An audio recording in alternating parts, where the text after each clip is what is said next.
Weather Service in Charleston has issued a severe thunderstorm warning for portions of Charleston County in southeastern South Carolina, Berkeley County in southeastern South Carolina, until 6 p.m. Eastern Daylight Time.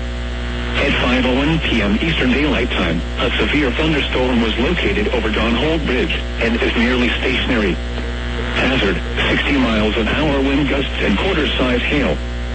Source, radar indicated. Impact, minor hail damage to vehicles is possible. Expect wind damage to trees and power lines. Locations impacted include North Charleston, Mount Pleasant, Goose Creek, Hanahan, Naval Weapons Station Charleston, Lamson, Daniel Island, the Interstate 26, Interstate 526 interchange, West Ashley, downtown Charleston, Boone Hall Plantation, Mount Pleasant Regional Airport, Charleston Airport, Kleinhoy, and Wando. This warning includes the following interstates: Interstate 26 between mile markers 204 and 219. Interstate 526 between mile markers 13 and 29. For your protection, move to an interior room on the lowest floor of a building.